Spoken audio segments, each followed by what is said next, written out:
आज हम पढ़ेंगे पार्ट नंबर 2 वर्ण विचार। तो आइए वर्णों पर कुछ विचार करते हैं। इस पार्ट में हम मौखिक भाषा का मुख्य आधार मुख से निकली ध्वनियां हैं तथा लिखित भाषा में इन्हीं ध्वनियों के लिए निर्धारित मानक चिन्ह होते हैं।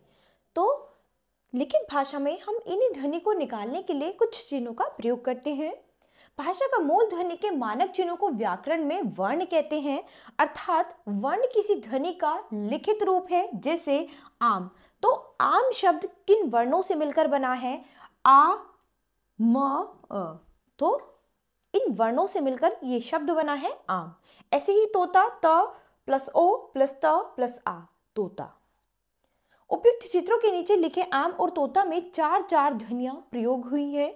इन ध्वनियों को लिखने के लिए प्रयोग किए गए चिन्ह ही वर्ण हैं। इनके और टुकड़े नहीं हो सकते। वर्ण भाषा की सबसे छोटी इकाई होती है। तो वर्ण को भाषा की सबसे छोटी इकाई कहा जाता है जिसके कोई भी टुकड़े नहीं किए जा सकते। भाषा में ध्वनियों के लिए निर्धारित प्रतीक चिन्हों को वर्ण कहते हैं। ये भाषा की सबसे छोटी इकाई है। इनके और टुकड़े नहीं हो सकते। प्रत्येक भाषा के वर्ण होते हैं। जब हम कोई भाषा सीखते हैं तो पहले उसके वर्णों के विषय में सीखते हैं। हम किसी भी भाषा को सीखेंगे तो सबसे पहले हमें उसके वर्णों के बारे में जानना पड़ेगा, तभी हम उस भाषा को सीख पाएंगे। प्रत्येक भाषा के वर्णों का एक निश्चित और व्यवस्थित क्रम उस भाषा की वर्णमाला कहलाती है। जैसे ABCD क्रम में लिखे वर्ण अंग्रेजी की वर्णमाला है। तो इसी तरह से जैसे ABCD वो क्या है, वो अंग्रेजी की, इंग्लिश की वर्णमाला कहलाती है। इसी प्रकार वर्णों के निश्चित क्रमबद्ध समूह को वर्णमाला कहते हैं। हिंदी वर्णमाला में 52 वर्ण हैं। वर्ण के भेद, उच्चारण और प्रयोग के आधार पर वर्णों को 2 भागों में बांटा गया है, स्वर तथा व्यंजन। तो सबसे पहले पढ़ते हैं स्वरों के बारे में। जिन वर्णों का उच्चारण करते समय किसी अन्य वर्ण की सहायता नहीं ली जाती वे स्वर कहलाते हैं। इनका उच्चारण स्वतंत्र रूप से होता है। हिंदी में 11 स्वर हैं। तो आप जानते हैं अ से लेके औ तक ये हमारे हिंदी के स्वर माने जाते हैं। स्वर के भेद, उच्चारण में लगने वाले समय के आधार पर स्वरों के 3 भेद होते हैं। पहला ह्रस्व स्वर, दूसरा दीर्घ स्वर और तीसरा प्लुत स्वर। तो पहला ह्रस्व स्वर, जिन स्वरों के उच्चारण में सबसे कम समय लगता है उन्हें ह्रस्व स्वर कहते हैं। इन्हें मूल स्वर भी कहा जाता है। ये 4 हैं, ए, आ, उ, री। दीर्घ स्वर, जिन स्वरों के उच्चारण में ह्रस्व स्वर से दुगना समय लगता है वे दीर्घ स्वर कहलाते हैं। ये 7 हैं, आ, ई, उ, ए, ऐ, ओ, औ।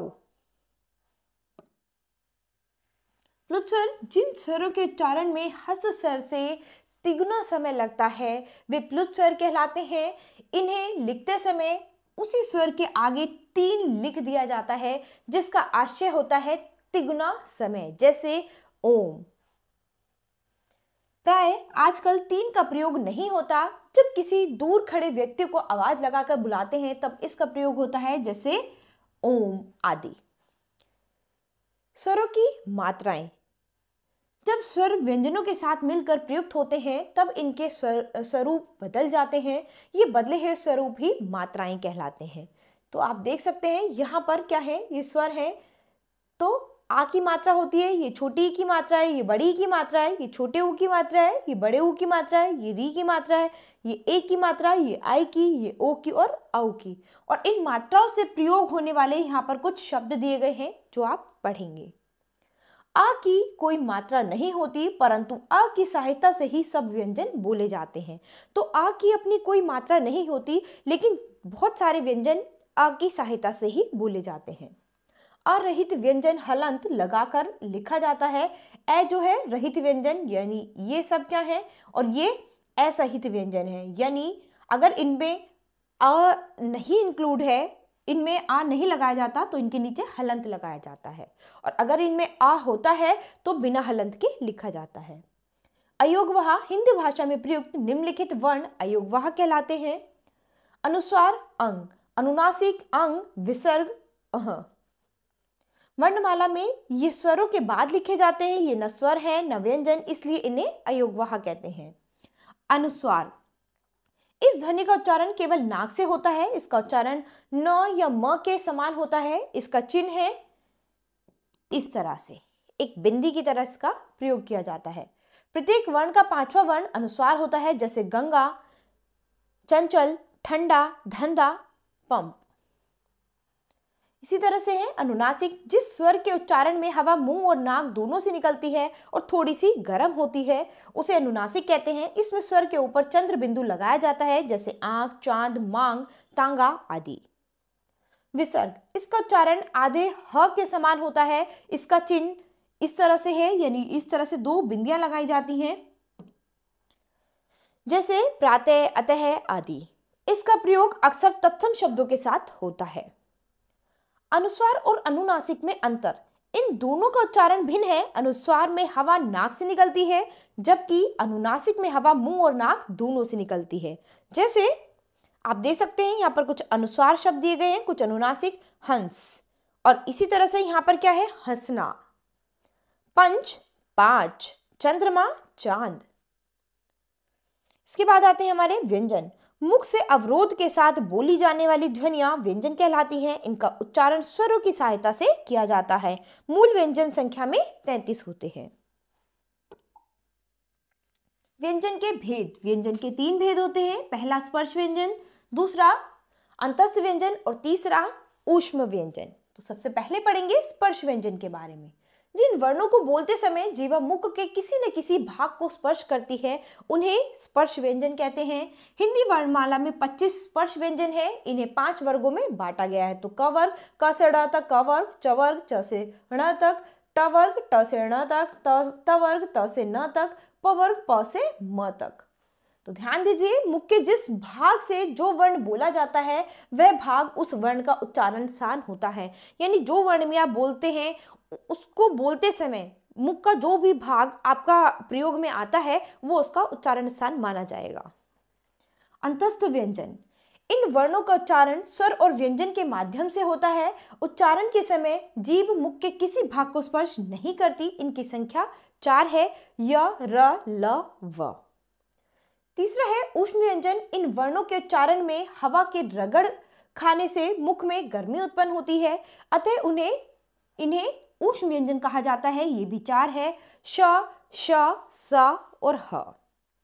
संयुक्त व्यंजन, दो भिन्न व्यंजनों के परस्पर संयोग को संयुक्त व्यंजन कहते हैं। जैसे आधा क प्लस श, छ, आधा त प्लस र, त्र, आधा ज प्लस ण, ज्ञ, आधा श प्लस र, श्र। इसके अतिरिक्त हिंदी में कुछ अन्य व्यंजनों के संयोग भी पाए जाते हैं, जैसे कि आप यहाँ पर देख सकते हैं। इसके बाद है द्वित्व व्यंजन। जब एक व्यंजन अपने समान अन्य ध्वनियों से जुड़ता है तो द्वित्व व्यंजन कहलाता है। जैसे पूरज, आधा जा और पूरजा। ठीक है, तो इससे क्या बना, सज्जा। यहाँ पर ज का 2 बार प्रयोग हुआ है, एक बार आधा और एक बार पूरा। इसी तरह से यहाँ पर पहले आधे ट का और फिर पूरे ट का प्रयोग हुआ है, तो ये क्या बन गया, लट्टू।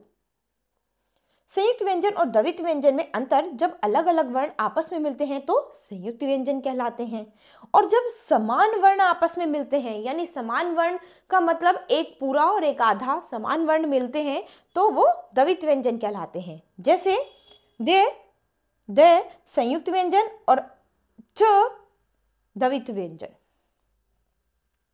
उच्चारण के आधार पर व्यंजनों के भेद। उच्चारण के आधार पर व्यंजनों के 2 भेद किए गए हैं, जिसका आधार श्वास वायु की मात्रा है। अल्पप्राण, जिन व्यंजनों के उच्चारण में हवा की मात्रा कम हो उसे अल्पप्राण कहते हैं। प्रत्येक वर्ग का पहला, तीसरा और 5वां वर्ण तथा य, र, ल, व अल्पप्राण है। महाप्राण, जिन व्यंजनों के उच्चारण में हवा की मात्रा अधिक वेग से बाहर निकलती हो उसे महाप्राण कहते हैं। प्रत्येक वर्ग का दूसरा, चौथा वर्ण तथा श, श, स, ह महाप्राण है। व्यंजन का व्यंजन से संयोग। स्वर रहित व्यंजन को व्यंजन से जोड़ने के लिए निम्नलिखित बातों का ध्यान रखना चाहिए। जिन व्यंजनों के अंत में खड़ी पाई जाती है, उन्हें जोड़ने के लिए स्वर रहित खड़ी पाई वाले व्यंजन की पाई हटा देते हैं। जैसे आधा ख और य, तो क्या बन गया, ख्याति। इससे क्या बना, ख्याति।